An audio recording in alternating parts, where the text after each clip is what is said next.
یہ تعلیم ہے عالم غیب کی۔ اس تعلیم کے لیے ضروری ہے کہ کوئی عالم غیب سے نیچے آئے، انسانی صورت اختیار کر کے انسانوں کے بیچ میں رہے اور پھر ان کو ضم کرے۔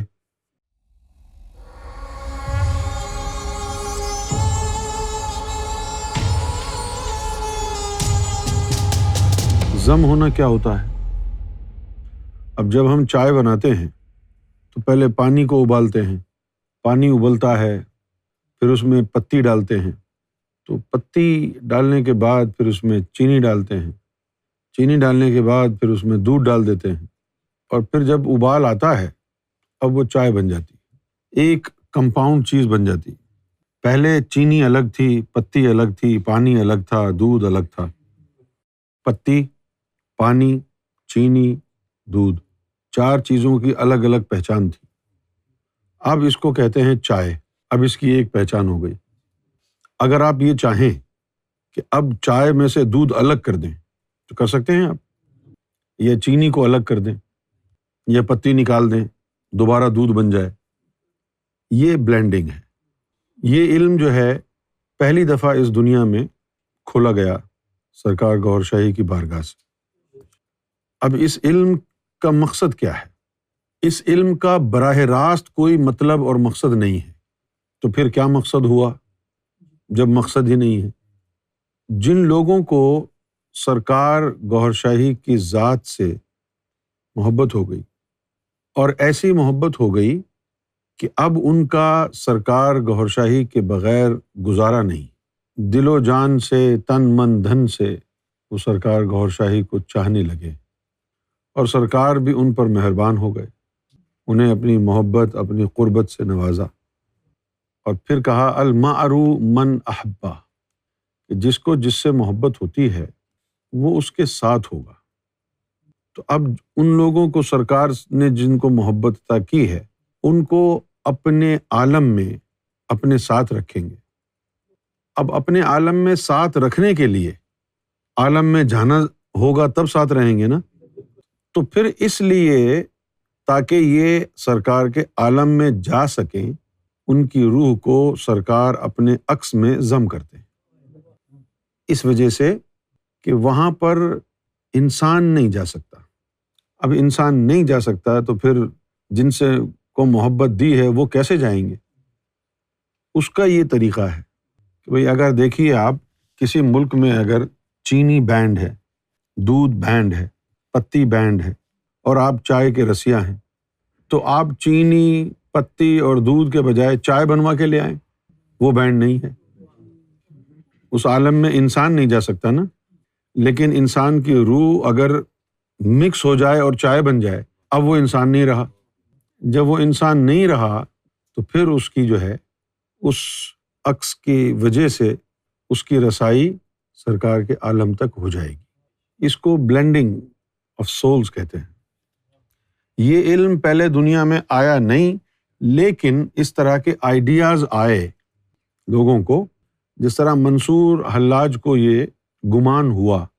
منصور حلاج یہ کہتے تھے کہ وہ اللہ کی ذات میں حلول کر گئے، چونکہ آپ لوگوں کی اردو کتنی اچھی نہیں ہے، ادھر ادھر سے سن کے بولتے ہیں، لہٰذا حلول کرنا کیا ہے یہ شاید سمجھ میں نہ آئے آپ کو۔ حلول جو ہے اس کا آسان لفظ ہے حل کرنا، جیسے یہ چند سوالات ہیں، ان کو حل کیجیے۔ حل کرنے کا مطلب کیا ہوتا ہے؟ جیسے پانی ہے، اگر آپ سے کہا جائے کہ اس میں نمک کو حل کر دیجیے، تو یہ ایک کیمیکل ایکویشن بنے گی۔ نمک پانی میں ڈال کے ہم چمچے سے ہلاتے رہیں گے، ہلاتے رہیں گے، ہلاتے رہیں گے، وہ نمک جو ہے گھل جائے گا اور پانی کا حصہ بن جائے گا۔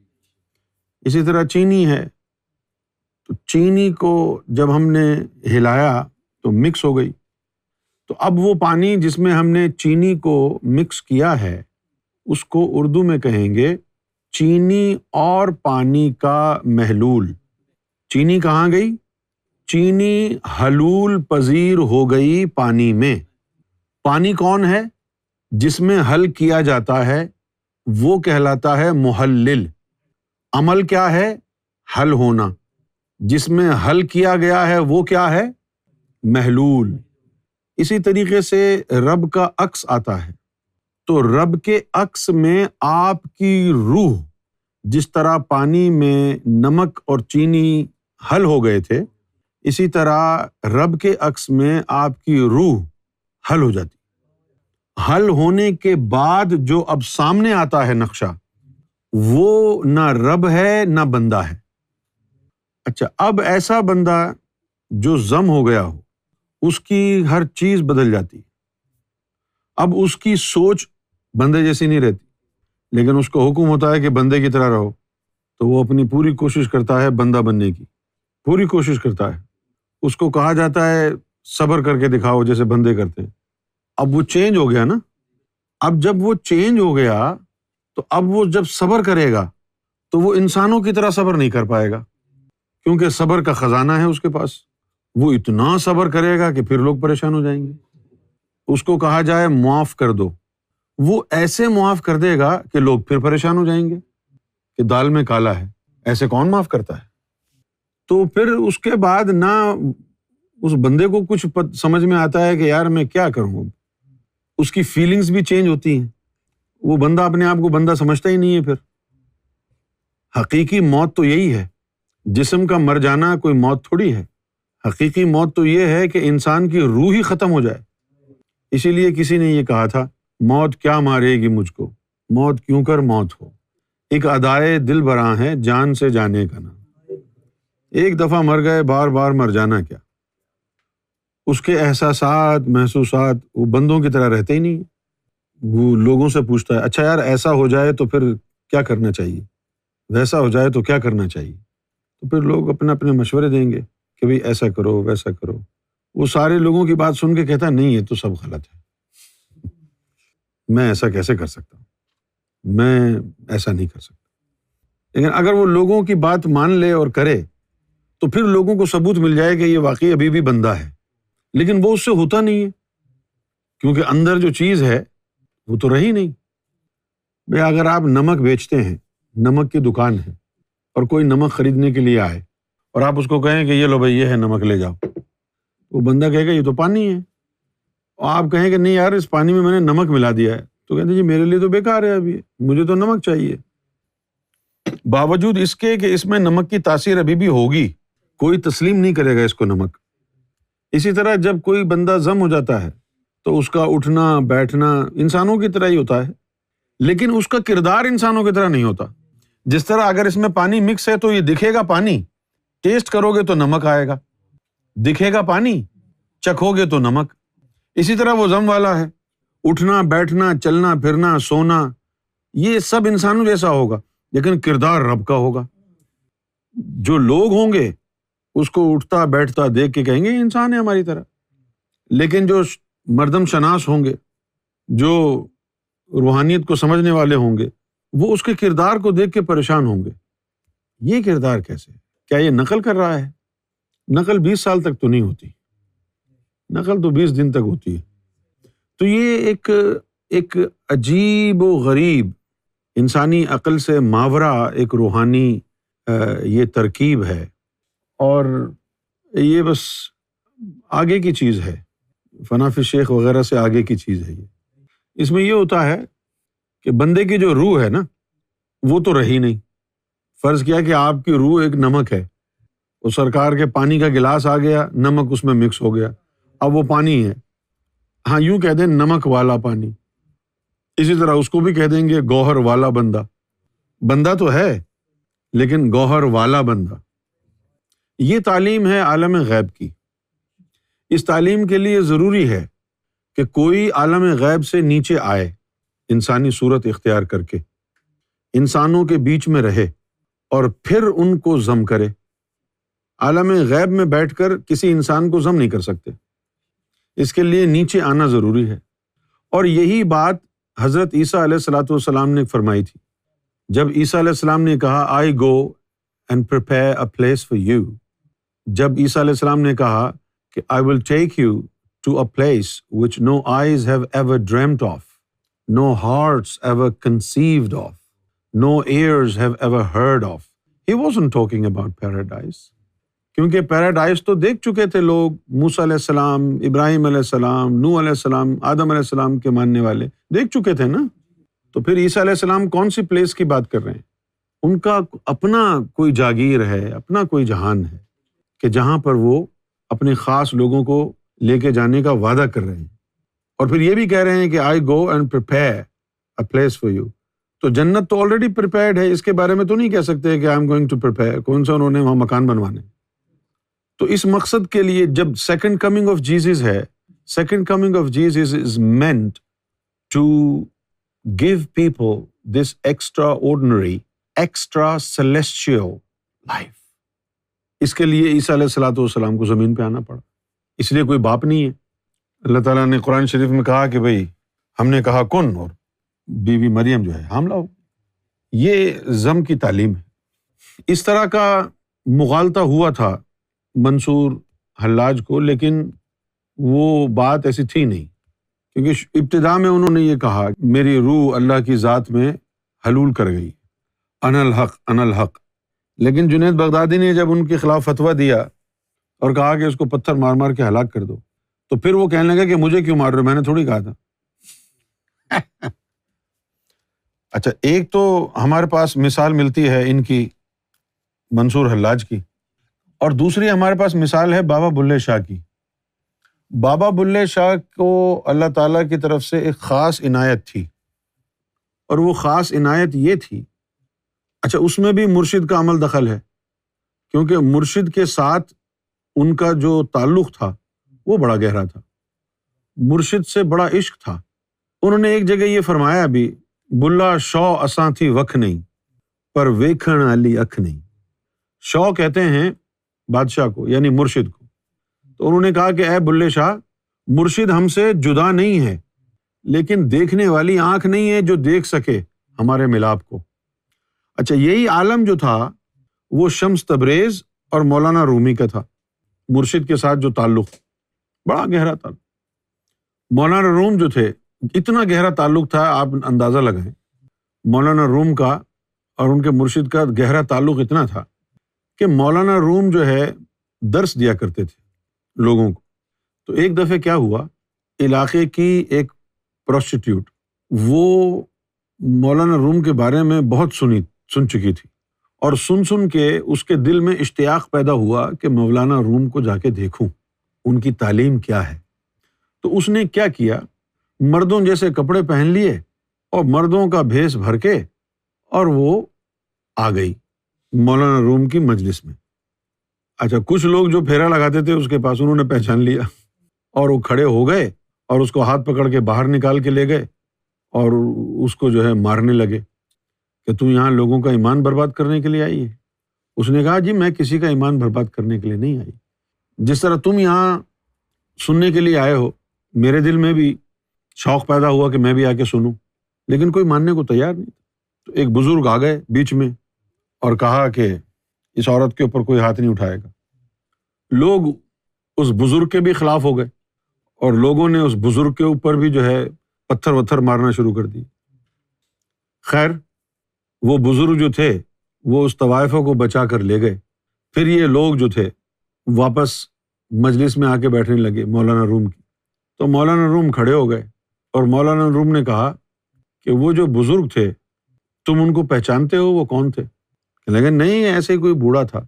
انہوں نے کہا وہ میرے مرشد تھے، اب تم یہاں سے چلے جاؤ، میں تم لوگوں کو درس نہیں دے سکتا. تو تصوف میں آنے کے بعد انسان کو اپنے کردار پر بھی، اپنی گفتار پر بھی کام کرنا پڑتا ہے، اپنے نفس کے ساتھ ساتھ. تو بابا بلے شاہ کے بارے میں بتا رہا تھا آپ کو کہ یہ چند لوگ ہیں جن کے بڑے خاص تعلقات ہیں اپنے مرشد سے، جیسے کہ نظام الدین اولیاء اور بابا فرید کا تعلق مشہور ہے، اور پھر امیر خسرو اور نظام الدین اولیاء کا تعلق. یعنی ایسا تعلق کہ آپ سنیں تو حیران رہ جائیں. اب یہ جو امیر خسرو تھے یہ ندیم بھائی کی طرح تھے، کیونکہ ندیم بھائی کا تو حال یہی رہا ہے، کوئی ریاضت نہیں، کوئی مجاہدہ نہیں، شروع سے بس یہ ڈھول بجانا، سرکار کے قصیدے گانا، سرکار کے قصیدوں میں ہارمونیم لے کے بیٹھ گئے، بس ساری رات سرکار کے قصیدے گا رہے ہیں۔ یہی کام امیر خسرو کا تھا۔ وہ ان کا دھیان بھی کوئی عبادت ذکر فکر میں نہیں تھا، وہ بھی شاعری کرتے رہتے تھے اور قصیدے مرشد کے گاتے رہتے تھے۔ جب خلافت دینے کی باری آئی تو اللہ تعالیٰ کی طرف سے اعلان ہوا نظام الدین اولیاء کو کہ تم اپنا خرقہ چراغ الدین دہلوی پہ اتار دو۔ اللہ نے چراغ الدین دہلوی کو چن لیا، امیر خسرو کو رد کر دیا۔ خلافت اور خرقہ تو نظام الدین اولیاء نے چراغ الدین دہلوی کو دے دیا، لیکن اس کے ساتھ ساتھ پھر یہ کہا کہ اے امیر خسرو، آدھی ولایت میرے سینے کی آج میں تجھے دیتا ہوں، اور پھر یہ وصیت کی کہ جب میں مر جاؤں تو امیر خسرو کو میری قبر میں دفن کرنا۔ اللہ نے ولایت نہیں دی تو کیا ہوا، میں اپنی ولایت تجھے دے دیتا ہوں۔ ایسا تعلق۔ اب یہ باتیں مجھے معلوم تھی نا، تو جب میں دلی جاتا نظام الدین اولیاء کے مزار پہ، امیر خسرو کے مزار پہ، تو میں یہی دعا کرتا، میں ان کو کہتا، امیر خسرو کو، نظام الدین اولیاء کو، کہ تم میرے مرشد سے سفارش کرو کہ جیسی تم نے اپنے مرید امیر خسرو کو محبت دی ہے، ایسی ہی محبت سرکار گوھر شاہی مجھے بھی اپنی عطا کر دی۔ میں نے آپ کو بتایا کہ ایک دفعہ یہ واقعہ ہو گیا تو پھر سرکار نے مجھے بڑے خفا ہونے کے انداز میں کہا کہ ہم سے ڈائریکٹ کہہ دیتے، ان کو کہنے کی کیا ضرورت۔ تو بلے شاہ کا تعلق بھی مرشد کے ساتھ بڑا خاص تھا۔ اب یہ الفاظ دیکھیں، اے عشق بلے شاہ اوکھا اولا، صورت ہے صنم دی عرش مولا، تے یار بنا نہ کوئی اللہ ہے، پاویں رب نل جھگڑا پہ جاوے۔ تو بڑا خاص ہی تعلق ہوگا نا صنم سے، جو یہ بات کہہ رہے ہیں کہ یہ جو عشق ہے یہ کوئی عام چیز نہیں ہے، یہ بڑی اوکھی چیز ہے، بڑی مشکل چیز ہے۔ یہ اے عشق بلے شاہ اوکھا اولا، یہ بڑا سخت امتحان ہے۔ صورت ہے صنم دی عرش مولا، مکھ محبوب دا خانہ کعبہ، جتھے عاشق سجدہ کردے ہو، دو زلفاں وچ نین مسلے، جتھے چار مذہب آ رلدے ہو، باہو شاہ کی مکے جانا، جد حج ہووے وچ کردے ہو۔ تو یہ تعلق اسپیشل ہے، بڑا خاص یہ تعلق ہے۔ اب دیکھیے بلے شاہ نے اپنے مرشد کو راضی کرنے کے لیے ہی کہا کہ نچ نچ کے یار منا لے، پاویں کنجری بننا پہ جاوے۔ اب یہ یار کون ہے؟ مرشد ہے۔ تو بلے شاہ کے ساتھ مرشد سے خاص تعلق کی وجہ سے ایک چیز یہ ہوئی کہ بلے شاہ کی روح جب حضور کے سامنے حاضر ہوتی تو ہو بہو حضور جیسی ہو جاتی، اور جب اللہ کے سامنے بلے شاہ جاتا تو ہو بہو اللہ جیسا۔ اتنا شفاف آئینہ ہو گیا۔ ایک مقام پر آ کر بلے شاہ بھی اسی راستے پر چلنے لگے تھے جس راستے پر منصور حلاج چلے۔ اب نہ جانے پھر ہوا کیا۔ اب انہوں نے تو یہ کہہ دیا نا انا الحق، اور انہوں نے کیا کہا، کی جانا میں کون وے بلیا، کی جانا میں کون، نہ میں مومن وچ مسیتاں، نہ میں وچ کفر دیاں ریتاں، نہ میں پاکاں وچ پلیتاں، نہ میں موسیٰ نہ فرعون، نہ میں آدم ہوا جایا، نہ کوئی اپنا نام ترایا۔ اور اس کے بعد پھر وہی بات کہہ دی جو منصور حلاج نے کہی کہ اول و آخر آپ نو جانا، نہ کوئی دوجا ہور پچھانا۔ بات وہی ہو گئی نا، شروع تو یہیں سے کی ہے کہ بھئی مجھے پتہ نہیں میں کون ہوں، اور غزل ختم ہوتے ہوتے ان کو پتہ چل گیا وہ کون ہے۔ اول و آخر آپ نو جانا، اب میں اول و آخر ہوں۔ اب یہ تو جیسس نے کہا تھا نا، I am the alpha and omega, I am the light of the heavens. That's what Jesus said. But look at this. Bulle Shah also said that. I am Alpha and I am Omega. I don't know who I am, and next minute I am everything. تو یہ ایک خاص کیفیت ہوتی ہے۔ جس طرح خواجہ غریب نواز کے جو مرشد تھے عثمان ہارونی رحمۃ اللہ علیہ، وہ کیا کہہ رہے ہیں؟ انہوں نے یہ کہا کہ مجھے معلوم نہیں نمی دانم کہ آخر چوں دم دیدار می رقصم، مگر نازاں بئی ذوقے کہ پیش یار می رقصم۔ نہ جانے کیوں جب مرشد یار سامنے آتا ہے تو میں خود بخود ناچنا شروع ہو جاتا ہوں۔ مجھے پتہ نہیں ایسا کیوں ہوتا ہے، لیکن یہ جو میرا ذوق بن گیا ہے مجھے اس پر فخر ہے کہ میں یار کے سامنے ناچ رہا ہوں۔ اب یہ جو بلے شاہ کو ملا، منصور حلاج کو ملا ہے نا بھائی، جو بلے شاہ کو مقام ملا، جو مولانا رومی کو ملا، جو منصور حلاج کو ملا کہ رب کے سامنے جائیں تو اس جیسی صورت ہو جائے، حضور کے سامنے جائیں اس جیسی صورت ہو جائے، ایک نے کہا انا الحق، دوسرے نے کہا اول و آخر آپ نو جانا۔ یہ تمام چھوٹے چھوٹے روحانیت کے راز تھے۔ اگر یہ 1% ہے تو ضم کی تعلیم 100% ہے۔ اب ذرا غور فرمائیے کہ اگر کوئی ضم ہو جائے تو اس کا کیا حال ہوگا؟ پھر یہ انا الحق وغیرہ کہنا تو اس کے لیے بچوں کا کھیل ہے نا۔ تو ایسی اعلیٰ چیز ہے یہ ضم والا بھی عجیب ہو جاتا ہے۔ ایک بندے کو میں نے دیکھا اپنی آنکھوں سے کہ وہ سرکار کی تصویر کو چومتا روزانہ، لیکن ایک دن میں نے بڑا عجیب منظر دیکھا، ذہن تو میرا پروسیس نہیں کر سکا۔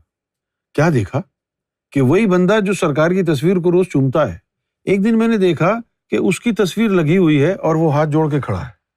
اب میں یہ سمجھنے لگا یہ کیا ہو رہا ہے، تو میں نے اس کو کہا کہ شاید تم کو غلط فہمی ہو گئی ہے، تم سمجھ رہے ہو کہ سرکار کی تصویر ہے یہ تو تمہاری ہے۔ تو یوں جھٹکا لگا اس کو اور کہنے لگا اچھا یہ میری تصویر ہے۔ پھر اس کو سمجھ میں آیا تھوڑی دیر بعد، کہنے لگا ہاں یار یہ میری ہی تو تصویر ہے، میں سمجھا کہ سرکار کی، اس لیے وہ پیچھے بیٹھ گیا۔ ایسے بھی لوگ ہیں۔ یہ میرے لیے بڑا عجیب واقعہ ہوا جو میں نے دیکھا۔